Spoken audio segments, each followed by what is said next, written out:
All right, we're going to get started. Welcome to our public lecture series at the College of Architecture and Design at LTU. My name is Carl Dobman and I'm the Dean of the college. Today's lecture is jointly sponsored with the College of Arts and Sciences, as well as a grant they received through the HHMI grant. It's our ambition to bring creative people to campus that can speak to multiple disciplines or to help us expand our perspectives. In the College of Architecture and Design, we offer degrees in architecture, interiors, graphic design, game design, industrial design, and transportation design. Today we welcome Lysley Tenorio. I got to know Lysley when we were both at the American Academy in Rome. Lysley's a fiction writer, and we've had many conversations about narrative, setting scenes, and relationships to spaces and architecture. And so we thought it could be an interesting way to bring a different type of conversation to the audience here at the college. Lysley's the author of the novel Son of Good Fortune and the story collection Monstrous. We also have a limited number of Son of Good Fortune available at the bookstore that people can purchase, and Lysley's around this afternoon and he will sign those. Monstrous was named a Book of the Year by the San Francisco Chronicle, and Lysley is also a recipient of a National Endowment for the Arts Fellowship, a Stegner Fellowship, as well as residencies at the McDowell, Yaddo, and Bogliasco Foundations. His stories have been adapted to the stage in San Francisco and New York, and his most recent book, The Son of Good Fortune, is being developed into a comedy series by Riz Ahmed and Lulu Wang for Amazon. Lysley's a Radcliffe Fellow at Harvard University this year, which made it easy to get him to Detroit to come and visit us. Normally he lives in San Francisco, so it's a longer flight and it's more complicated, and he's a full professor at St. Mary's College in California. Lysley was born in the Philippines, but immigrated to the US when he was very young. I mention this because he writes about Filipinos. And last night we were talking about the possible Amazon sitcom deal and the fact that there's very little, or even I think Lysley would say no, main characters or Filipino representation in media. And this is something that he writes about. It ties nicely into Vivian's seminar this semester on contemporary fiction in immigration. And all of this is just a roundabout way of saying we're really lucky to have Lysley joining us on campus today, and I'd ask you to help me join me in welcoming him. Welcome, Lysley.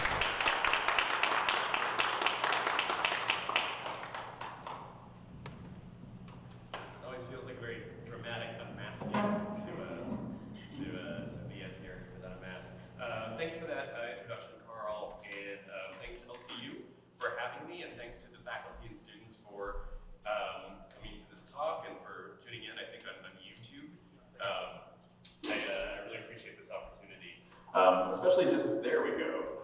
Oh, now I'm filling the space. When my novel came out, it's a novel I worked on for a really long time, called The Son of Good Fortune.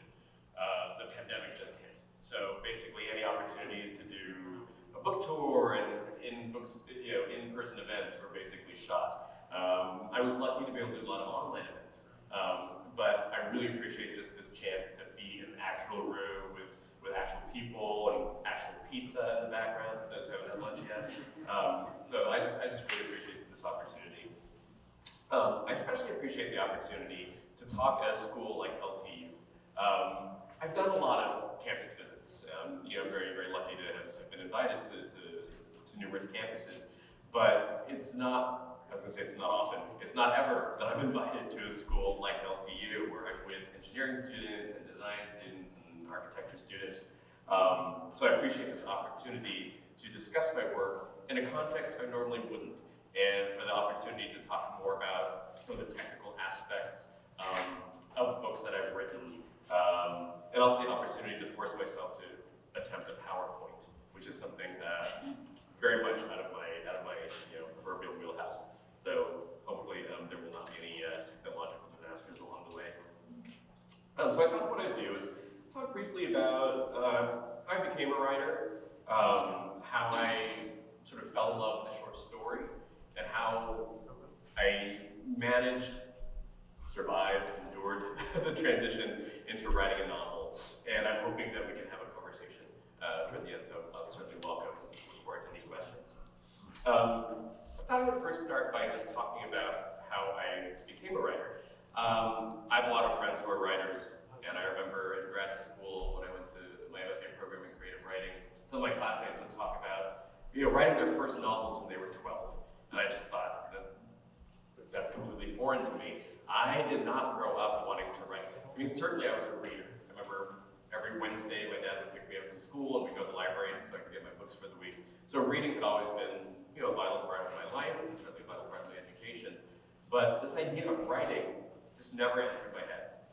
And then, since my junior year, senior year in college, I took a short story course at UC Berkeley, where I went for my undergrad.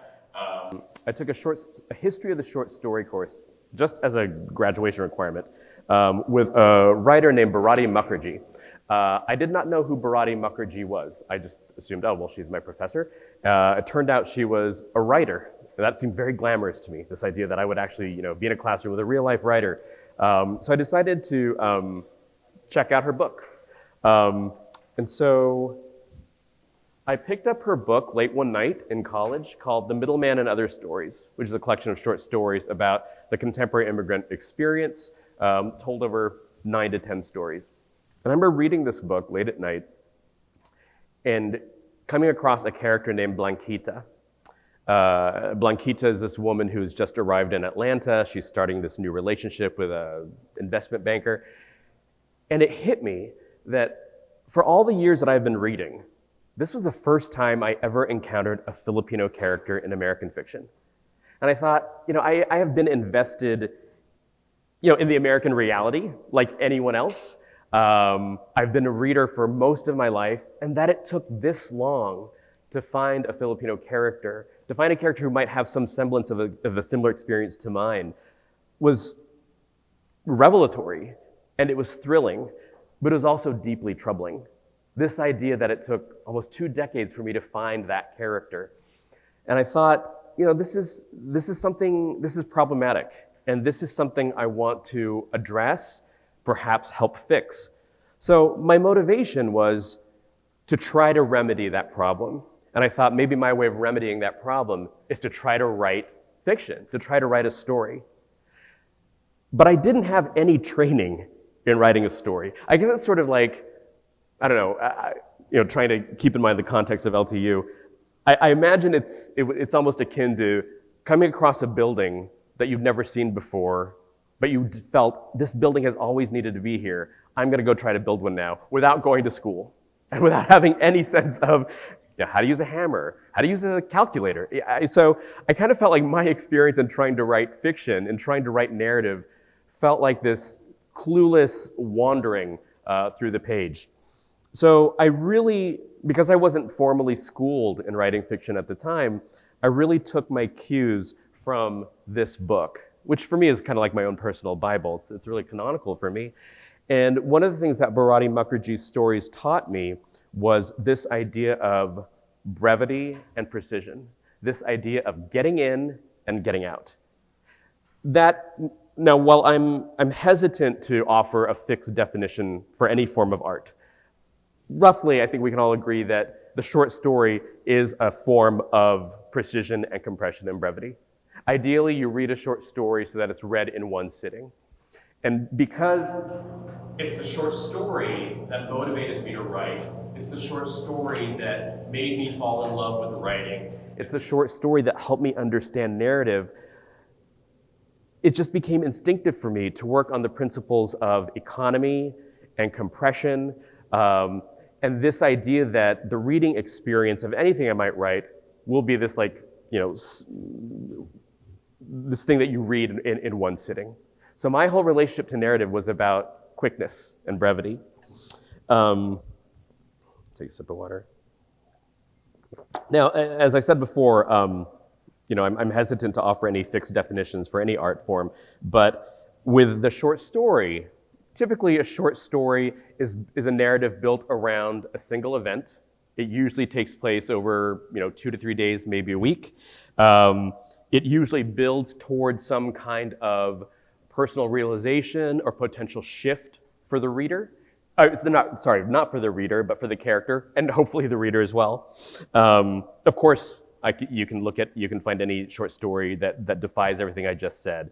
But for the sake of the talk, let's say those are some of the traditional tenets of the short form.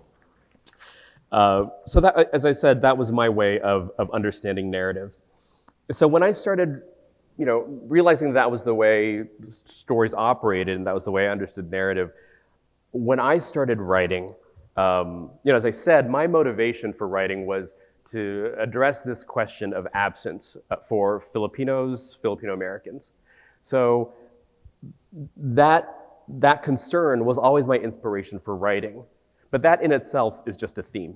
I can't just write about a theme. If I'm going to write about the problem of visibility for Filipinos or Filipino Americans, I'll write an essay, which is a wonderful endeavor. My job was to write fiction. My way to get those concerns on the page was by having a very clear sense of plot.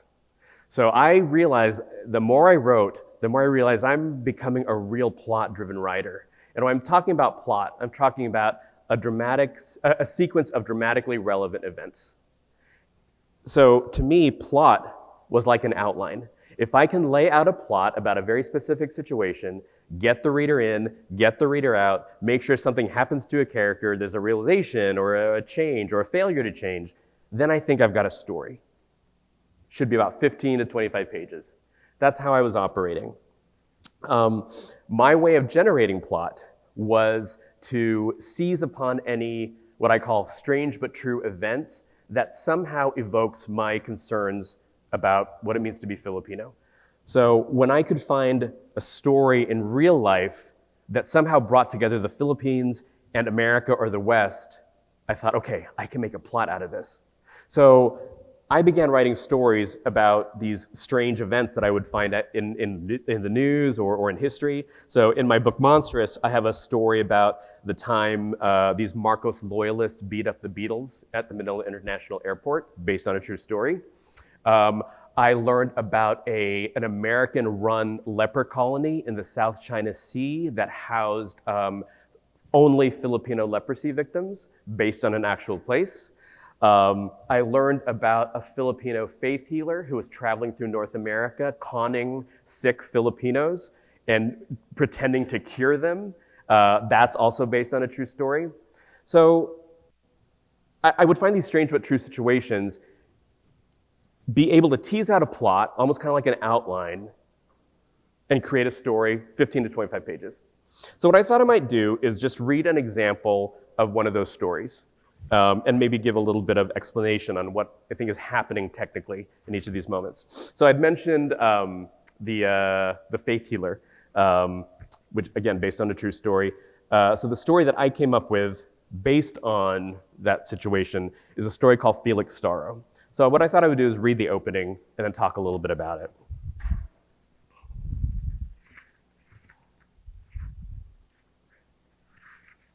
So this is the opening scene of Felix Starro, and I don't think it needs any context since I'm reading from the beginning. Felix Starro. We were here to perform the holy blessed extraction of negativities on unwell Filipino Americans. Mrs. Delgado was our 153rd patient, but we treated her like the first and let her tell the story of her pain as if we'd never heard it before. It begins here, she said, tapping her heart, then 3 spots on her stomach, then here and sometimes here. Bastard American doctors tell me nothing is wrong, like I'm so old, like I'm so crazy in the head. Then it's good you came to see us, ma'am, I said. I helped her onto the massage table, laid her flat on her back. Then I lit a pair of candles, hung plastic rosary beads over the covered mirrors. A wreath of dried sampaguita flowers made the cigarette air of our dingy hotel room smell like Philippine countryside. I unbuttoned her blouse halfway up, rubbed coconut oil on her stomach, forehead, and chin. And then Papa Felix, my grandfather, stepped forward. He rolled up his sleeves, pulled his thinning hair into a ponytail. He put his palms on Mrs. Delgado's belly and began to massage it, gently at first with his fingertips, then hard and deep with his fists. I closed my eyes, chanting Hail Marys over and over, faster and faster, and when I looked up again, Papa Felix's hands were half gone, knuckle deep in Mrs. Delgado's body. Blood seeped out from between his fingers, and one by one he extracted coin-sized fleshy blobs and dumped them into the trash can by his feet. Negativities, he said. Okay, so with that opening, there's certain principles at work. I am signaling to the reader what the situation at hand is. I am consciously choosing not to provide very much context, but rather immerse the reader immediately into the midst of action. Trust that the reader will be able to catch on. Trust that the reader will bring their own knowledge off the page and apply it to the story so that they can catch on to the situation that's happening. And focus on the scene itself. Get the moment to unfold. Trust that the reader will follow along. Keep going. The story has started. There's no backstory provided at the beginning. The story takes off. 20 pages, we're done. So that was basically how I was operating with all the stories that I'd written. And in many ways, I felt it served me well. I felt like, oh, I have my own access to narrative. I know how to write. And that was basically how I wrote most of my first book, which is not there. Oh, I knew this would happen. Is that it? No. There it is. Okay. So there's the cover. So I wrote this book of stories, and it took me a very, very long time, about 9 to 10 years. I'm a very slow writer.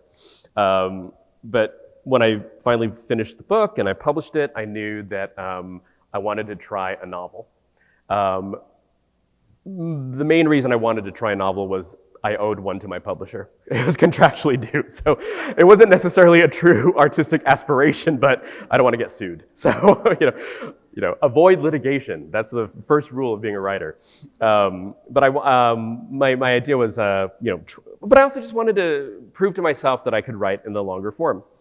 A lot of writers will say, you work on short stories first, and then you move on to the novel. So I thought, okay, I've written X short stories, I put a book of stories out, I'm now ready for this longer form.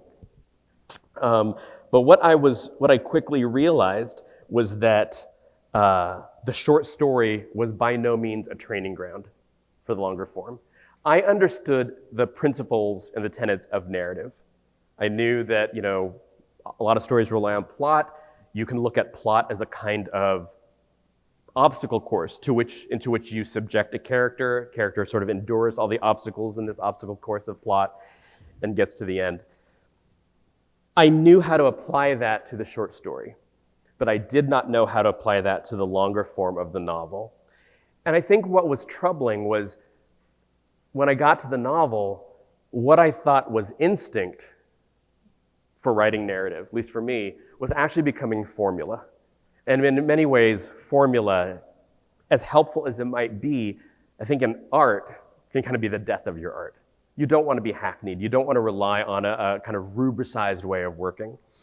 So all of my training as a short story writer suddenly didn't seem to be serving me with the longer form of the novel. In addition to that, I didn't have an idea for a novel.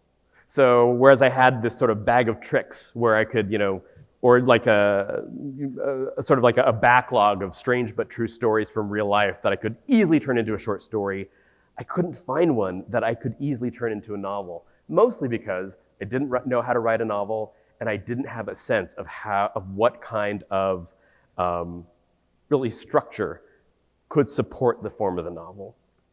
And because I felt like I understood structure in the context of the form of the short story, and I wasn't understanding structure in the context of the longer form of the novel, I needed to do some research. And like many writers, I consulted books on craft, the elements of fiction, E.M. Forster's novel, The Art of the Novel. Lots of good information there, but nothing felt practical. Everything felt mostly theoretical. And for the longest time, I just kind of wandered around the page. I'd said earlier that one of my concerns with writing, the real inspiration, was about this idea of, trying to address the lack of visibility of Filipinos, Filipino Americans in America and in the world. So that remained my motivation. but I still didn't have an idea. And because I couldn't find a plot to fit into the longer form, because I had no idea how to do that, I thought, okay, maybe start with character, which for me was completely counterintuitive. And in terms of my own, preferences for characters, I've always been really drawn to strong women characters. Growing up, I loved the Wonder Woman TV show, The Bionic Woman, for those old enough to remember. My favorite TV show of all time is Buffy the Vampire Slayer. So I thought, I want to create my own strong woman character. But I especially wanted to do that in the context of the immigrant narrative. And if you read a lot of immigrant fiction, or even if you see a lot of movies or TV shows that feature immigrant families, it's not uncommon to see the very strong-willed, very just sturdy immigrant mother who kind of has this emotional strength, but for the most part remains very silent, maybe up until the end of the movie or the end of the story when they have some sudden break. It's kind of like a steely, quiet reserve. I've always been interested in that kind of character, but I wanted that immigrant mother trope, let's say, in my own work, to move beyond this idea of emotional or psychological strength. I wanted someone who was just as physically formidable as she was emotionally and intellectually formidable. And so I thought, okay, I'm going to try to create an immigrant mother character who's just kind of tough and strong and basically just pretty badass. And I thought, okay, what might it be like to be the son of that kind of mother? And so I started playing with this notion of interpersonal dynamics between maybe a more passive son and his very big, larger-than-life immigrant mother. So what I had was a relationship. And I thought, okay, start from there. You don't have plot, you don't have a structure, but just try writing and seeing what happens. So I would just tell myself to get, find a way to get a story started, and I would just have them like having dinner. I figure, okay, this is an immigrant mother and son who have dinner sometimes. And I remember one of the earliest scenes I wrote, I think they were eating leftover Panda Express in their little apartment and having dinner and talking. And I was writing this scene and I realized, my God, they've been having dinner and eating Panda Express for 18 pages. When will this end? I hate this. I don't want to write this novel. This makes no sense. I want to go back to the short story. That feels like home to me. And again, that just reinforced the idea that I didn't have an understanding of a structure. I don't want to say the structure for the novel, because there's no one definitive structure, but I didn't have a sense of a structure for this longer form. And because these previous craft books, elements of fiction, art of the novel, they weren't helping, I actually thought back to some of the conversations that Carl and I had about the overlap of narrative and architecture and literature. And I thought, okay, your concern is structure. Start looking toward architecture in an attempt to understand a structure that I might find for my novel. And so in that research, I found, yes, okay. So I found, and I have no idea if this is like a common text that everyone knows about in this room. For me, it was brand new. A book called Structures, or Why Things Don't Fall Down by J.E. Gordon, who I learned I think was one of the co-founders of materials science and biomechanics. I don't know if that's true, but that's what the internet says. In his book, Structures, he says, structure has been defined as any assemblage of materials which is intended to sustain loads. If an engineering structure breaks, people are likely to get killed. That made a lot of sense to me. This idea that a story must contain a structure that's meant to sustain loads. And in translating that into fiction, I thought, I need to come up with some kind of structure or framework that can sustain full lives of two main characters, that can sustain drama and plot, that can sustain my own thematic concerns about what it means to be Filipino, what it means to be an American, what it means to be a mother, what it means to be a son. And so I realized, okay, I know what it is I'm trying to do, and I need to find a structure that holds that. Even just being able to articulate that to myself was a critical step forward in trying to figure out how the hell to write this novel. I continued to do more research on this overlap of or this idea of applying principles of architecture to narrative. And I came across some work by a Canadian writer named Timothy Taylor. And Timothy Taylor says this: stories are built things. Stories have architects. Stories have users who occupy them. Stories are, in every sense, a structure. And writers are, in every sense, the people who wish to do the building. But more important than any metaphorical talk, stories share with architecture a sense that they are linked to the organic evolution of the human species. Again, this was also a critical quote for me in terms of trying to understand how to approach my novel. I found myself especially drawn to his word choice here of occupy. This idea that stories have architects and stories have users who occupy them. These users I understood to be readers, but I also understood them to be characters. And so I thought, okay, I know how to structure a short story, but I now have to figure out how to structure a novel, a longer form that will cover a longer period of time, a deeper dive into the current lives and past stories of these main characters. And so, thinking about what the short story was for me and my understanding of structure, thinking about the novel and the structure of it, and thinking about these structures that are occupied, I came up with you're gonna have to humor me here. I came up with a kind of analogy that helped me understand how to figure out this novel. When comparing the short story to the novel and thinking about this idea of structure and this idea of occupying a structure, I thought about the short story as a hotel room. So I said before that a short story is meant to be read in a single seating. It's just you get in and out.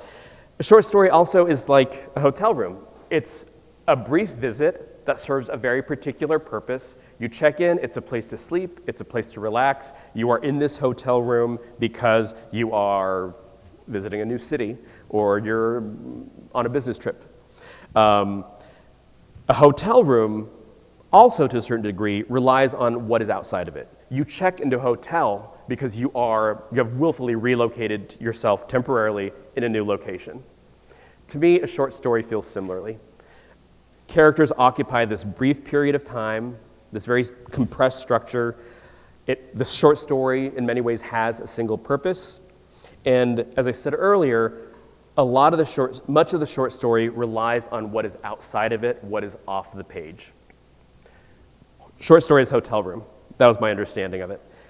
Comparing it to the novel to me is more of a house. And I started thinking of this house as a 3-floor structure. You have the main floor. Well, first of all, a house is a place, unlike a hotel, it's a place where you don't occupy it momentarily. A house, more often than not, is a place where you actually live.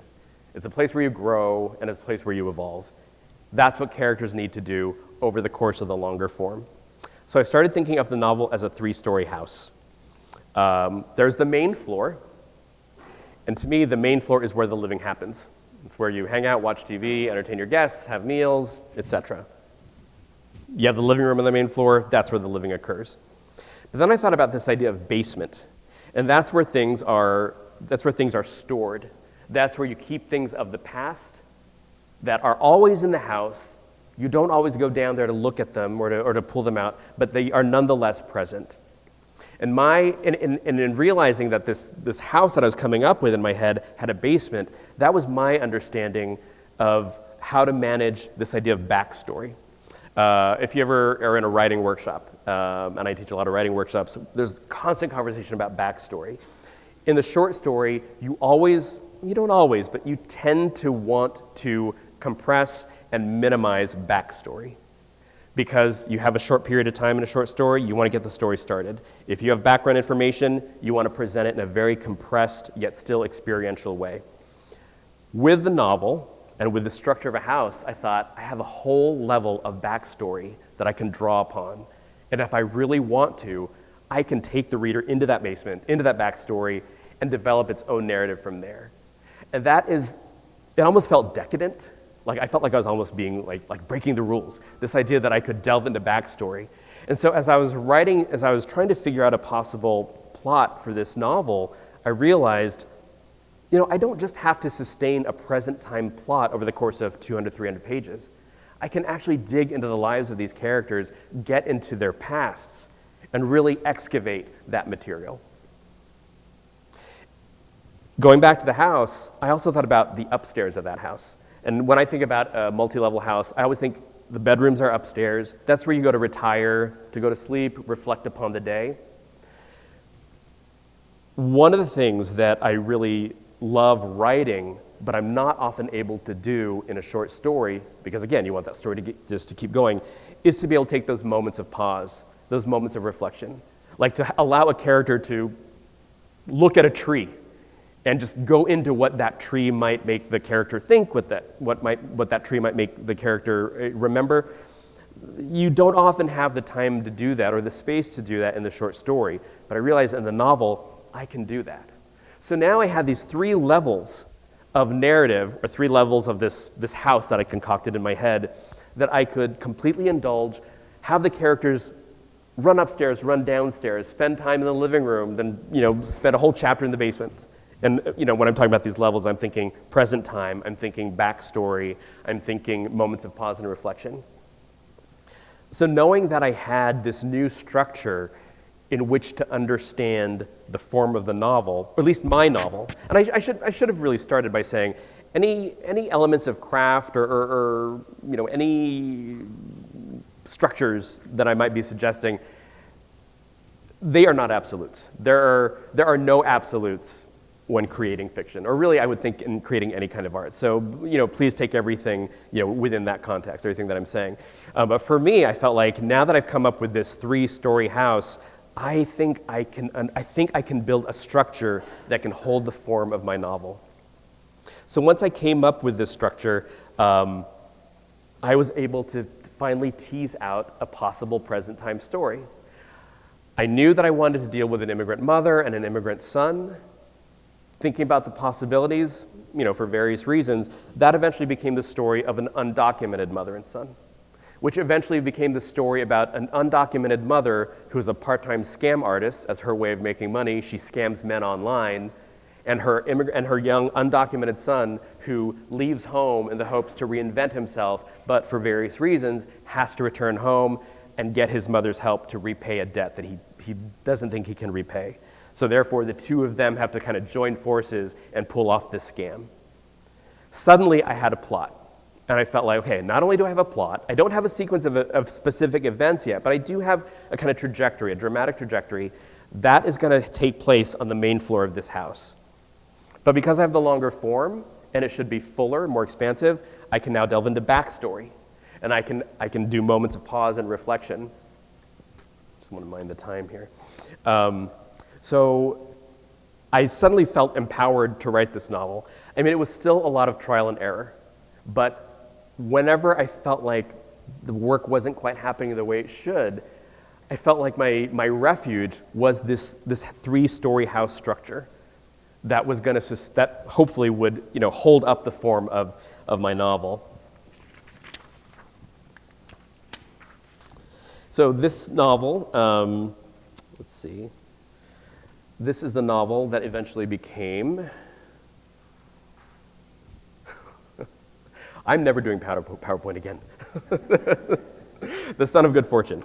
So what I thought I would do now is read a little bit from this novel. I'd said before that I really like a moment of pause, or I also really like moments where you can just see a character act and do something without the worry of jumping to the next scene, that idea of compression that I'm always grappling with a short story. And I also realized with the novel, I had time to just let characters have the spotlight for several pages, even if it didn't necessarily advance the immediate story, the way I'm always concerned with a short story. I could have these moments of spotlight, these moments of pause that could really just let a reader spend time with the character, just to get to know them, even if the context isn't dramatically necessary for the plot, if that makes sense. So after many drafts, I realized that the novel I wrote needed a prologue. And even though this is really told from the point of view of the son, I should say their names are Maxima, that is the name of the mother, and her son Excel, who's 19 years old. Even though this is really, I guess you could say, Excel's story, and most of it takes place in his point of view, I wanted the opportunity just to spend time with Maxima, even if it was outside his immediate consciousness. And so I decided, I'm just gonna do this. It's a novel, I can do whatever I want. I'm just going to have a moment of pause with Maxima, and this will be the way I open the book. So I'm gonna go ahead and read the prologue, and hopefully it exemplifies some of what I've been talking about. Prologue. Maxima in the dark. Half lit by a Virgin Mary nightlight and the glow of a screensaver, a slow motion sweep of stars and planets, Jupiter, Saturn, Earth. Dressed in denim cutoffs and a Mickey Mouse t-shirt, she doesn't shiver despite her wide open bedroom window and the cold night beyond. She sits at the foot of her bed, cleaning her nails with the tip of a switchblade. May bakas ka kang nakikita sa aking mukha, she sings. Like all her favorite Filipino love songs, this one is about heartbreak. An alarm goes off, the clock glows red, 10:10 p.m. She closes the switchblade. Maxima stands and stretches, takes quick jabs at the air, 1, 2, 1, 2, 1, 2, then flips on the desk lamp and sits, turns on the ball-shaped webcam atop her monitor. A tap to the space bar and the galaxy vanishes. Now her face fills the screen. She uses it like a mirror, puts on maroon lipstick and dabs of the Kleenex, smiles wide to check her teeth. She undoes her ponytail and shakes out her hair, a long black wave, then turns her face from side to side, searching for her best angle. Maxima could easily pass for 30, but she's somewhere in her 50s. Her true age, she swears, is a mystery, even to herself. Eyes closed and fingertips on the keyboard, she whispers to herself so softly that a person standing next to her would have no hope of knowing what she says. She takes a deep and slow breath, opens her eyes, types and clicks until another browser window opens. Suddenly, there is a man on the screen. My love, he says. No, she says, in Tagalog. Sorry, he says. Hello, mahal. That's better, she says, then blows him a kiss. Oh, mahal, he says, don't tease me. It's been a lousy few days. Ano ba? What happened, Henry? Tell me. Oh, where to start, he says. He takes off his glasses, pours a shot of Jack Daniels into a coffee mug, and recounts his terrible week. More layoffs at the plant, and all the guys blame him. His ex-wife trashed the Miami timeshare but won't pay for repairs. And just today, an invitation to his high school reunion, my freaking 40th, he says, arrived in the mail.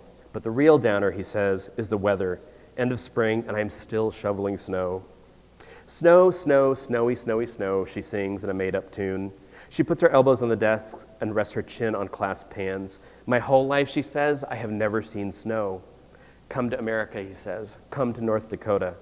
One day, she says, if God is good. God is always good, he says. Come closer. I want your face to fill my screen. So Maxima leans into the webcam so close that she could almost kiss it. He says that she is the most beautiful woman he's ever seen. These past 3 weeks of talking online, he says, are the best he's had in years. A twice-divorced, balding white guy on the edge of 60 doesn't hope for much, but when he found her profile on goodcatholicfilipinos.com and saw that her favorite food was sweet and sour chicken, that her favorite singer was Shania Twain, and that her lifelong dream was to live in joy with a good man in God's country, he convinced himself to send her a message. I know it's silly to reminisce, he says, but life before you seems so long ago. I didn't realize how lonely I was. I was lonely too, she says. And I think maybe, well, probably that I might be, he takes a deep breath, falling in love with you. I'm sorry, he says, too much too soon? No, she says, not too soon, Mahal. I think maybe I'm falling in love with you too. With me? Yes, with you, she says, tanga. Tanga? It means stupid, she says. He lets out a breath and slaps his chest twice. My heart, it's racing. Heart, she says. In Tagalog, puso. Puso, he says, and he writes the word down. That means heart, got it. Soon you speak Tagalog, she says. Then you visit me in the Philippines, okay? When can we meet, he says. Philippines to America, she says. Not so easy trip. The lines in Manila for passports and visas take hours, she says, and sometimes days, and never mind the near zero chances of government approval. Their best hope for being together, she says, is to pray, to keep faith in God, and to wait. And when I come to you in North Dakota, she says, will you show me the snow? Count on it, he says. Okay, but one condition only, I don't shovel. He laughs, which makes her laugh, harder and harder until she's hunched over, laughter becoming gasps for air. Mahal, he says, are you okay? She shakes her head and takes a breath and says it's nothing, then keels over again. It's definitely not nothing, he says. What's wrong? She looks straight at the camera. I'm hurt, she says. Hurt? Hurt where? She clears her throat and takes a breath. Don't worry, Henry, it's nothing, okay? Stop saying that. Just tell me what's wrong. Maxima looks at him for a moment, as though wondering if he can be trusted with something as private as pain. If that's what you want, Mahal, she says, then okay. She stands up and lifts her shirt slowly, adjusting the camera to make sure that he sees, then turns in a slow circle to reveal a wound, a crusty gash that spans the top of her hip to the middle of her abdomen. She explains, it happened in the typhoon 2 months before. A snap of bamboo, sharp as a spear, sliced across her body in the high-velocity winds. I lost so much blood, she says, but I'm thinking, okay lang, it's just a cut, bahala na, pero now I have an infection. Her own grandmother, she tells him, died from an infected wound, but God's good grace will keep her alive, she's sure of it. She lowers her shirt and sits, but every day, she says, it hurts. What can I do? How can I help? Henry says. Oh, I hate this. I hate being so far from you. Before she can speak, he says that maybe the day to meet should come sooner than later. What if this is God and the universe telling them that he should be the one to fly to her, and depending on the current round-trip airfare from Grand Forks to Manila, that maybe now is the time to come together? But Maxima says no and promises him that there's a better day ahead for them to meet, one when she's healthy and strong. For now, all she needs are his love, his faith, his prayers, nothing else. But there is one thing, she says. Tell me. Medicine, she says, ointments and creams with all the antibiotics. The best hospital in Manila has them, pero, she bites her lip, fighting tears. Walang pera. Walang pera? No money, she says. There's never any money. Well, Henry says, how much do you need? Bahala na mahal, it's okay, don't worry, don't worry. How much, he says, tell me. No, I can't accept, she says. I'm too ashamed. Just tell me, he says, please. Maxima takes a deep breath. 22,000 pesos. Pesos, how much is that? $400, she said, USD. Half the money's for the doctors, the other half is for the medicine, she says. In the Philippines, if you have no insurance, medical care is very expensive. It's almost impossible, talaga. It's not like in the States. She dabs her eyes with her pinky and, with her other hand safely out of camera view, reaches for the switchblade next to her computer. She flicks it open and twirls it between her fingers, a thing she does when she's anxious or uncertain, when the inevitable is on the edge of finally happening. On screen, Henry is motionless. His face is a blank. How much was it? He finally says. 500? Yes, she said, 500 USD. Henry looks toward the ceiling and blinks like he's adding up figures in his head. Let's make it 600, okay? 6, she says. No, Mahal, it's too much, I can't. Shh, he says, a finger to his lips. There's no price on love, diba? She laughs. Yes, that's right, there's no price on love. Then she wipes her eyes with the Kleenex, says it's almost 1 p.m. in the Philippines and time for her to go. She gives quick instructions when and how he can wire money to an online account and tells him that she'll let him know when the payment goes through.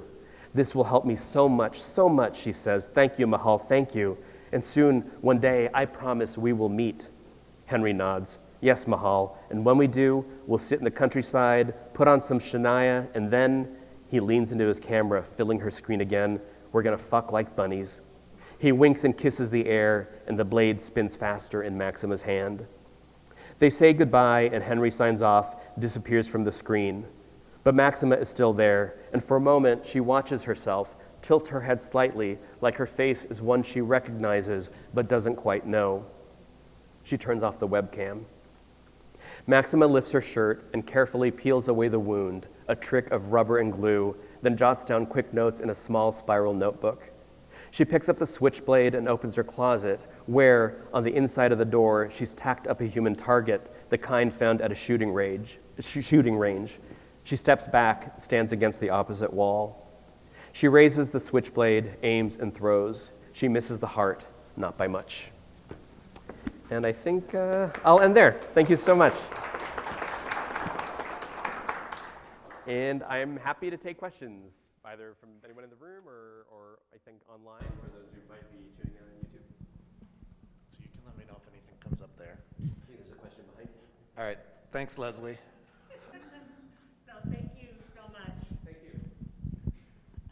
So a question that I have for you is, I'm sure that you're aware, because you're also on Twitter, how there was a Twitter thread that ultimately has become a movie. So I wanted to get your thoughts on that. I am on Twitter, but I don't follow much. Can you tell me a little bit more? That a Twitter thread became a movie?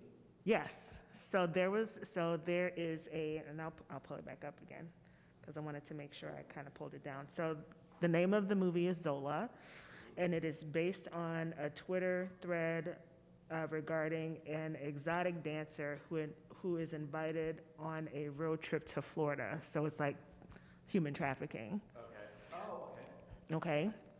And with you being, a novelist, where you started off in short story and now you've gravitated to the novel, I wanted to get your thoughts about how something that wasn't a short story, but a Twitter thread, now becomes a movie. Right. Yeah, that's a great question. I mean, you talk about short forms. What's a shorter form than Twitter these days, right? I think what's exciting about that, I don't follow Twitter very well, but I do know how Twitter threads can kind of spiral and become this much bigger thing. I think what's exciting about Twitter becoming the longer narrative is that anything can be spun into the longer form. I think that this movie, I guess that's going to happen because of this thread.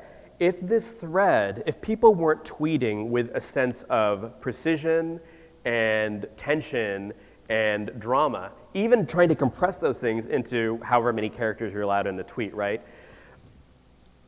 Even in the short form of Twitter, in many instances, you're still trying to tell a narrative. And for narrative to succeed, you have to have conflict, you have to have tension. Otherwise, there's no point in engaging the narrative. So this idea that you could generate that in very few characters or via a thread, I think, to me, it just shows the possibilities of the form of narrative. It can be short story, novel, even tweet these days, right? And that can be turned into another medium, a movie, a TV show, musical, So I think it's exciting.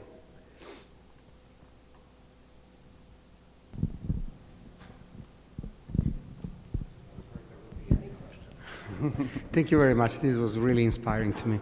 I work in psychology, so I'm not an expert neither in architecture or creative writing, right? So my question is about the creativity, the inspiration phase, right? So in ancient Greece, we had this concept of the muses, right? Mm-hmm. From which the word music derives. Mm-hmm. And it's a sort of actually God possession in which people enters like in a state of trance, like or like that, right? Yeah. And all the contents come from above, from the gods. Mm-hmm. And this is one example. The other two examples that come to my mind is the creative process in music. In some letters from Mozart, Mozart says, you know what, my ideas come in abundance after a good meal. Yeah. It really doesn't explain at all the structure, the idea, how it actually comes from this muse concept, like more modern, but still the same. While, for example, a cognitive psychologist that is also a music composer, his name is John Sloboda, he recently died, describes very, very precisely all the stages of developing his own symphonies, right?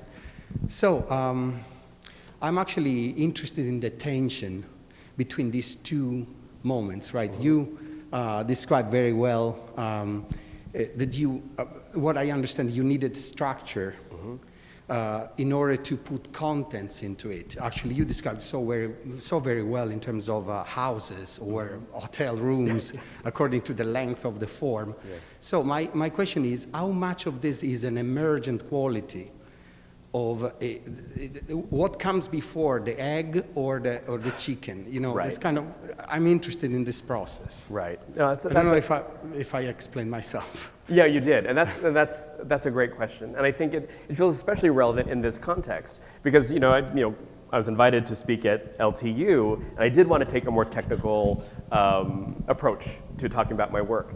But so much of writing is about the lack of expectation. It's about, like, muse is coming, inspiration, the value of a good meal. So much that's kind of hard to pinpoint and is often intangible. Now, when I describe my process, I did say what I thought was instinct eventually became formula, which can be a dangerous way to approach an art.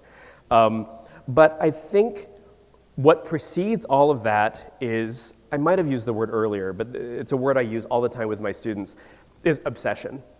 I think that in order to become an artist, if nothing else, I think, well, not if nothing else, the real seed of becoming an artist, I think, is about obsession. I think every writer has an obsession or set of obsessions. My obsession has been, what is Filipino-ness in the world? What does it mean in America? What does it mean on the 7 continents? I feel like my eye is trained for anything that might evoke that question. Sometimes I go looking for it, sometimes I don't. So I think right now I am working on a new book. Even though I've got plenty of research, I've got a research assistant and everything, I'm still waiting for that, I guess if you want to say inspiration. I was talking to Carl last night.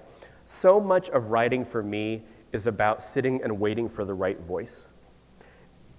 I can write out a story, but if I don't have the right voice, then the story means nothing. And when I say voice, finding the right voice for a particular narrative that I'm working on is like learning language all over again.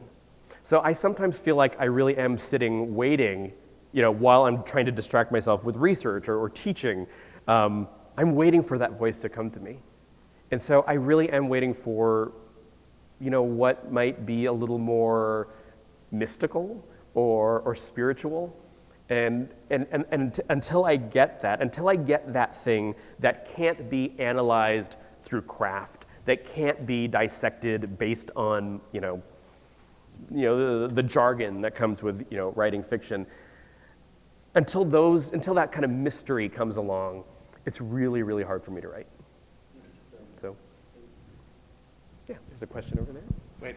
Oh, I think there was. Okay. Question.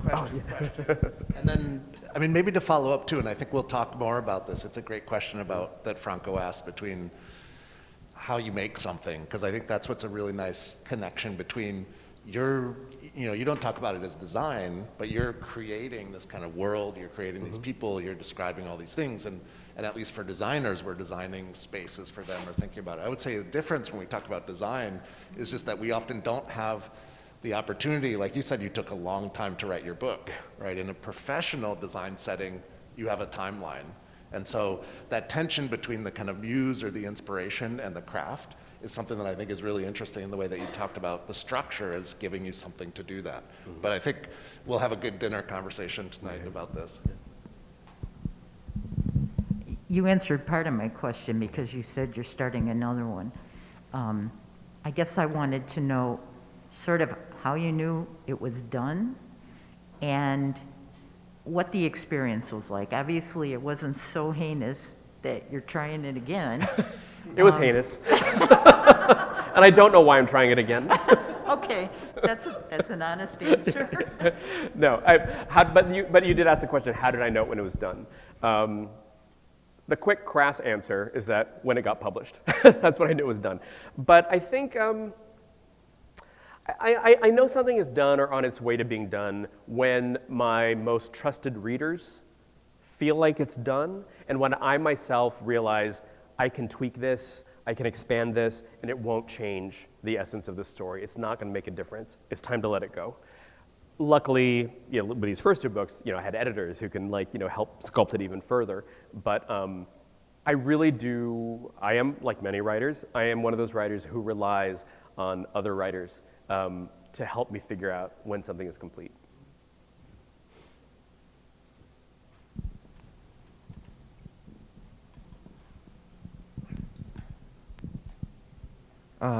Edgar Allan Poe, who I think everybody in this room has at least heard of, was of the opinion that all fiction should be read in one sitting and that the short story is actually a higher form of art than the novel. So having written both, do you think there's any truth to that? Oh God, don't quote me. For me personally, I don't know. In some ways, I think, this is what I'll say. I think the short story demands a higher level of perfection. You know, and in fact, because I don't really do PowerPoint, I tried loading a YouTube video onto the thing and it didn't work. But I don't know if you remember, and I did the research, and I guess scientifically it's not true, but there used to be this myth that if you squeezed a piece of coal, it turned into a diamond. So I remember, if anyone has seen those old Superman movies, I think it was the third Superman, he picks up a piece of coal, squeezes it really tight, and out comes this diamond. And in many ways, that's what writing a short story is like. You have this big lump of coal, just this ugly little mass. You compress, compress, compress, till you get to what really, really matters. Suddenly, you have this diamond. And you can look at all the different facets of this diamond and understand how they interact, how they reflect one another. I think when I'm working on the short story, I'm really trying to understand the interpersonal relationships between the various components of the short story. The novel is a much more forgiving form. We read, I think more often than not, we not only read novels, but we live with novels. I'll read a chapter today, I'll read a chapter tomorrow. You really have time to linger. So when you have a moment of seeming detour, you're engaged in a present time drama, but suddenly, oh, now we're on a chapter where they're having a picnic and it doesn't seem to have anything to do with what happened previously. The novel forgives that kind of detour. It's okay, because in some ways, it's meant to imitate life. Our lives are not so focused and directed as a perfectly laid out plot for a short story. I think the novel functions in a similar way. So I won't say that the short story is the higher art, but for me, it is the form that demands a kind of perfection that I don't think the novel has, and in many ways that the novel does not require. And last night, Lysley, too, just as a follow-up to that, you spoke about maybe your rules for being a writer, which seemed like an impossible or perfectionist type of thing where one sentence has to lead to the next sentence, and you might talk about that a little bit. Is that only for short stories as a way to follow up, or did you also use that same type of ambition when you were writing your novel? Right. For me, that's just a rule of writing. Like for example, when I revise, like one thing I don't want my writing students to do, this is how I write, and it's not for everybody. When I write a story, or let's say a chapter, rather than look at my document online and start editing, this is what I used to do, I will print it out, then delete the file, so that I am forced to rewrite every single word from word one. I don't do that anymore because I'm not that crazy. And I'm running out of time. I'm not 20 anymore. But I still abide by that principle. When I write a draft of something, I print it out, I look at the rough draft, and I start over from word one. Because I believe if you change one word in a sentence, that impacts the next sentence, which impacts the paragraph, which impacts the scene. For me, there's a big difference between being a storyteller and a writer. You hear a lot of people say, oh, I should be a writer, I got a great story to tell. That's great. Go to open mic night at the local cafe, you can tell your story there. That is a wonderful skill to have. I don't have that skill. But if you want to be a writer, I believe you have to care about language, because what you say is just as important as how you say it. So I'm constantly thinking of how one sentence I write leads to the next sentence, leads to the next sentence, until I know, oh, I have justified the end of this scene. I've reached a critical point of arrival, I'm ready for blank space, and I can pick up in the next scene. So short story or novel, I am always thinking about how the line of words is operating. Well, I don't know if we want to talk about it, but at one point maybe you had some trouble writing, or you had a writing block, and you found an app that helped you. Do you remember the most dangerous app or something like that? They should pay me because I talk about this app so much. Okay, so there is an app, it's really a website called the Most Dangerous Writing App. And it allows you to work in 3, 5, 10, I think even like 50-minute increments. So here's how it goes. You go to the website, you start typing, you write. If you pause for more than 7 seconds, it deletes everything you've written. And before, in earlier forms, in earlier versions, if it deleted everything, this very nice message that said, "You failed," would appear on the screen. I was like, all right. It's like, I already knew that, you didn't need to tell me. But what is so great about that app, and I have to admit, because at a certain point my publisher stopped giving me extensions on my novel deadline, in a panic to finish the novel, I used that app a lot. What I did was, when I knew what a certain scene or chapter was about, in terms of event, when I knew what needed to happen, like for some reason, these characters are at Target a lot, so there's one chapter where I knew, by the end of the chapter, Excel, who's the main character, he has to almost accidentally shoplift a shirt. I knew that needed to happen. I didn't know how to say it, but I knew at least that it had to happen. I go in the app and I just start typing. Excel's walking into Target. What does he see? Oh, he sees the dollar bins. Now he's going to go through office supplies. What does he see in office supplies? Oh, he passes, he goes through the toddler section. And then, one thing leads to another. I meet, it doesn't delete. I keep it. And I ask myself, and I think this might go back to that earlier question about the muse possibly operating. Things I didn't plan in advance suddenly appear on that page.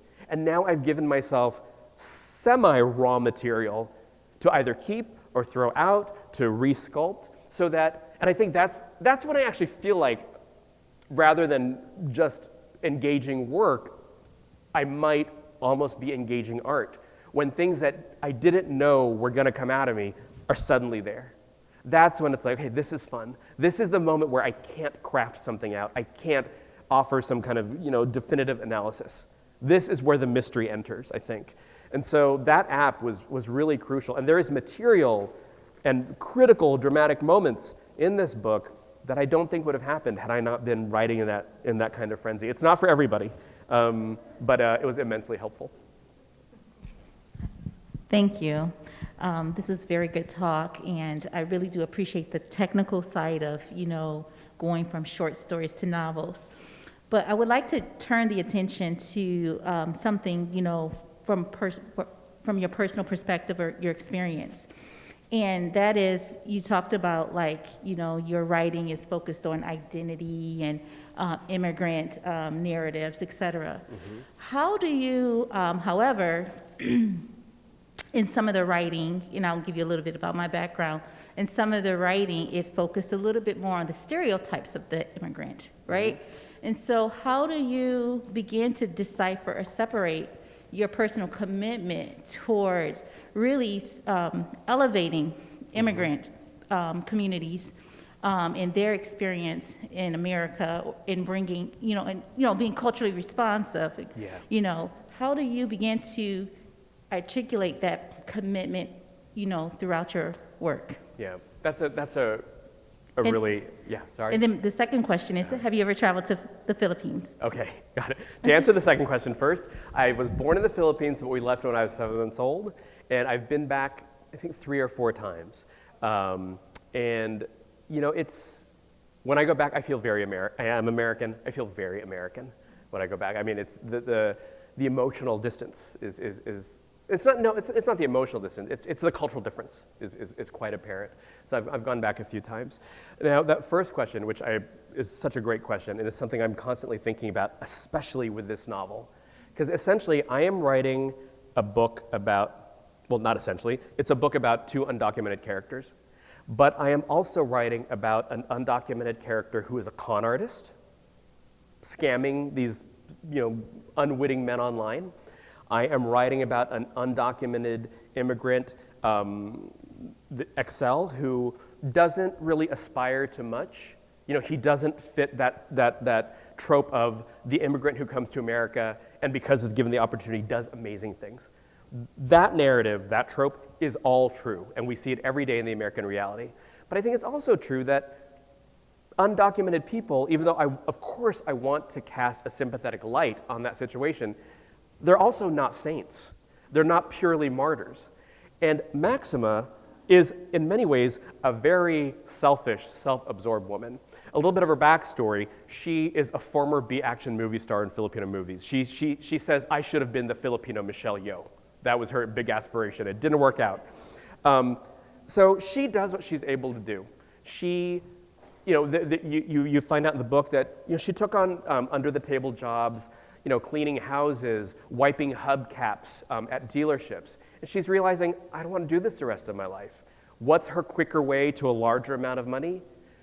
It's the scam. She also wants to reverse that trope of the white guy going to Asia to rescue the poor Asian woman. You go to those websites. I'd come up with that website, goodcatholicfilipinas.com. There are websites like that. She wants to reverse that role. So I think there's something obviously ethically problematic, but also something kind of valorous and admirable in the way she's trying to empower herself to turn those tables around. And Excel, when I was working on him, I realized his great aspiration is what I call, in my mind anyway, in trying to understand this character, his aspiration is the American privilege of mediocrity.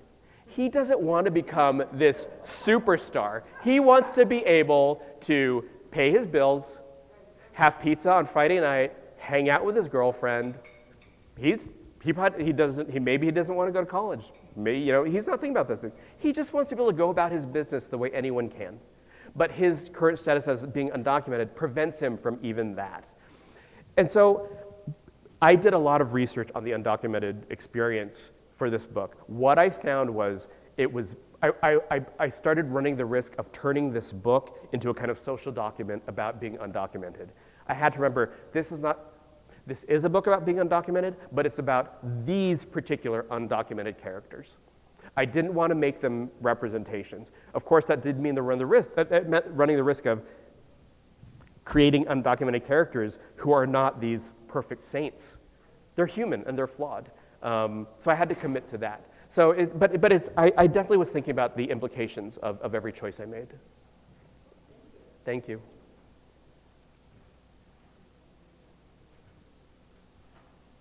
Lysley, I want to thank you again. We've got some students coming in, and there's going to be a class in here in a few minutes. Okay. But I'm sure that if people wanted to continue to talk, we could find a space to do that. And if anyone wanted to get a book, they have Lysley's new book in the bookstore, and he's around this afternoon, and he's happy to sign them for anyone. For sure. So thank you for coming, Lysley. Thank you so much.